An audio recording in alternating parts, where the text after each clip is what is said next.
ശൈത്യകാലത്ത് കേരളത്തിൽ ധാരാളമായി ലഭ്യമാകുന്ന ഒന്നാണ് മധുരക്കിഴങ്ങ്. നിരവധി ആരോഗ്യ ഗുണങ്ങൾ അടങ്ങിയിരിക്കുന്ന ഫലമാണ് മധുരക്കിഴങ്ങ്.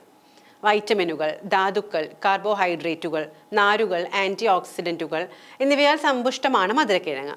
ഇത് ചർമ്മത്തെയും ആരോഗ്യത്തെയും മെച്ചപ്പെടുത്തുന്നു. ആരോഗ്യപരമായ ഗുണങ്ങൾ കൂടാതെ മധുരക്കിഴങ്ങ് ഭക്ഷണത്തിലോ ചർമ്മ സംരക്ഷണ മാർഗങ്ങളിലോ ഉൾപ്പെടുത്തുന്നത് ചർമ്മത്തിന് തിളക്കം നൽകും. പർപ്പിൾ നിറത്തിലുള്ള മധുരക്കിഴങ്ങ് ആന്റി ഓക്സിഡന്റുകളുടെ സമ്പന്നമായ ഉറവിടമാണ്. ഇത് ക്യാൻസർ, ഹൃദ്രോഗം തുടങ്ങിയ വിട്ടുമാറാത്ത രോഗങ്ങളിൽ നിന്നും ശരീരത്തെ സംരക്ഷിക്കുന്നു. സൂര്യാഘാതത്തിൽ നിന്ന് ചർമ്മത്തിന് സംരക്ഷിക്കുന്ന ബീറ്റാ കരോട്ടിൻ ലഭിക്കുന്നതിനുള്ള മികച്ച ഭക്ഷണ സ്രോതസ്സുകളിലൊന്നാണ് മധുരക്കിഴങ്ങ്. മധുരക്കിഴങ്ങിലെ ആന്റി ഓക്സിഡന്റ് അൾട്രാവയലറ്റ് വികിരണങ്ങളിൽ നിന്ന് ചർമ്മത്തെ സംരക്ഷിക്കുന്നു. ബീറ്റാ കരോട്ടിൻ ആന്റി ഏജിങ്ങിന് ഉത്തമമാണ്. ചർമ്മകോശങ്ങളെ ദോഷകരമായി ബാധിക്കുകയും പ്രായമാകൽ പ്രക്രിയയെ ത്വരിതപ്പെടുത്തുകയും ചെയ്യുന്ന ഫ്രീ റാഡിക്കലുകളുടെ ദോഷകരമായ ഫലങ്ങളിൽ നിന്നും ചർമ്മത്തെ സംരക്ഷിക്കുന്നതിൽ ആന്റി ഓക്സിഡന്റുകൾ നിർണായക പങ്കുവഹിക്കുന്നു. പതിവായി മധുരക്കിഴങ്ങ് കഴിക്കുന്നത് യൗവനവും ആരോഗ്യപൂർണവുമായ ചർമ്മത്തെ നിലനിർത്താൻ സഹായിക്കും. ഗ്ലൂട്ടതയോൺ സപ്ലിമെന്ററിയായി ഉപയോഗിക്കുന്ന മധുരക്കിഴങ്ങ് ആന്റി ഏജിംഗ് പ്രോപ്പർട്ടിയായി പ്രവർത്തിക്കുന്നു. മധുരക്കിഴങ്ങിൽ ധാരാളമായി അടങ്ങിയിരിക്കുന്ന വൈറ്റമിൻ സി കൊളാജൻ ഉൽപാദനം വർദ്ധിപ്പിക്കുകയും ചർമ്മത്തിന്റെ ഇലാസ്തികത വർദ്ധിപ്പിക്കുകയും ചെയ്യുന്നു. അങ്ങനെ പ്രായമാകൽ പ്രക്രിയ വൈകിപ്പിക്കുന്നു. മധുരക്കിഴങ്ങ് പതിവായി കഴിക്കുന്നത് നേർത്ത വരകളും ചുളിവുകളും കുറയ്ക്കുകയും ചർമ്മം ചെറുപ്പമായി നിലനിർത്താൻ സഹായിക്കുകയും ചെയ്യും.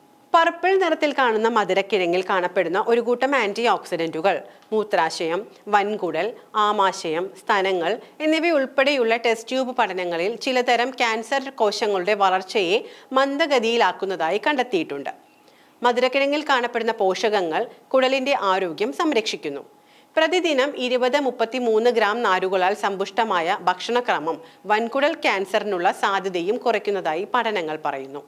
മധുരക്കിഴങ്ങ് ചർമ്മത്തിന് ജലാംശം നൽകുന്നതിനുള്ള ഒരു ഉറവിടമായി പ്രവർത്തിക്കുന്നു. ഇത് ചർമ്മത്തിന്റെ ആരോഗ്യം നിലനിർത്തുന്നതിനും വരൾച്ച, ചുളിവുകൾ പോലുള്ള പ്രശ്നങ്ങൾ തടയുന്നതിനും അത്യാവശ്യമാണ്. കൂടാതെ മധുരക്കിഴങ്ങിൽ അടങ്ങിയിരിക്കുന്ന ആന്റി ഇൻഫ്ലമേറ്ററി സംയുക്തങ്ങൾ സെൻസിറ്റീവ് ചർമ്മത്തെ ഒരു പരിധിവരെ ഒന്ന് കൺട്രോൾ ചെയ്യാനും റാഷസ്, കറുത്ത പാടുകൾ ഉണ്ടാകുന്നതൊക്കെ തടയാനും സഹായിക്കും. മധുരക്കിഴങ്ങിലെ ബീറ്റാ കരോട്ടീൻ, ആന്തോസയാസിൻ, ആന്റി ഓക്സിഡന്റുകൾ എന്നിവ കാഴ്ച നഷ്ടപ്പെടുന്നത് തടയാനും കണ്ണിന്റെ ആരോഗ്യം മെച്ചപ്പെടുത്താനും സഹായിക്കുന്നുണ്ട്. മാനസിക സമ്മർദ്ദം കുറയ്ക്കുകയും ചെയ്തുകൊണ്ട് മധുരക്കിഴങ്ങ് തലച്ചോറിന്റെ പ്രവർത്തനത്തെ മെച്ചപ്പെടുത്തുന്നുവെന്നും പഠനങ്ങൾ പറയുന്നുണ്ട്. 100 ഗ്രാം മധുരക്കിഴങ്ങിൽ വെറും 86 കലോറി മാത്രമാണുള്ളത്. കൂടാതെ പ്രോട്ടീനും ഫൈബറും ഒക്കെ അടങ്ങിയിരിക്കുന്നതിനാൽ തന്നെ ഇവ ശരീരഭാരം നിയന്ത്രിക്കാൻ സഹായിക്കും. മധുരക്കിഴങ്ങ് മഗ്നീഷ്യത്തിന്റെ നല്ല ഉറവിടമാണ്. അതുകൊണ്ട് തന്നെ സമ്മർദ്ദത്തിന് വളരെ നല്ലതാണെന്നാണ് പറയുന്നത്. സമ്മർദ്ദം കുറയ്ക്കാൻ വളരെ നല്ലതാണെന്നാണ് പറയുന്നത്. സമ്മർദ്ദം കുറയ്ക്കാൻ സഹായിക്കുന്ന ഒരു ധാതുവാണ് മഗ്നീഷ്യം. ഇത് ശാന്തത, വിശ്രമം എന്നിവ പ്രോത്സാഹിപ്പിക്കുന്നു എന്ന് പഠനങ്ങൾ പറയുന്നുണ്ട്. ഈ പറഞ്ഞതൊക്കെ മധുരക്കിഴങ്ങുമായി ബന്ധപ്പെട്ട നല്ല വശങ്ങൾ മാത്രമാണ്. ഏതൊരു കാര്യത്തിനും നല്ലതും ചീത്തയും ഉണ്ടെന്ന് പറയുന്നത് പോലെ ഈ മധുരക്കിഴങ്ങിനും ചില ദൂഷ്യവശങ്ങളൊക്കെ ഉണ്ട്. മധുരക്കിഴങ്ങിൽ ഉയർന്ന അളവിലുള്ള പൊട്ടാഷ്യം ഉള്ളതിനാൽ ബീറ്റാ ബ്ലോക്കർ മരുന്നുകൾ കഴിക്കുന്ന ആളുകൾക്ക് ഇത് അത്ര നല്ലതല്ല. അതുകൊണ്ട് തന്നെ മധുരക്കിഴങ്ങ് ഹൃദയ സംബന്ധമായ പ്രശ്നങ്ങൾ ഉള്ളവർക്ക് അത്ര നല്ലതായിരിക്കില്ല എന്നും പറയപ്പെടുന്നുണ്ട്. അമിതമായാൽ അമൃതം വിഷം എന്ന പഴഞ്ചൊല്ല് പോലെ മധുരക്കിഴങ്ങ് അമിതമായി കഴിക്കുന്നതും അപകടം തന്നെയാണ്.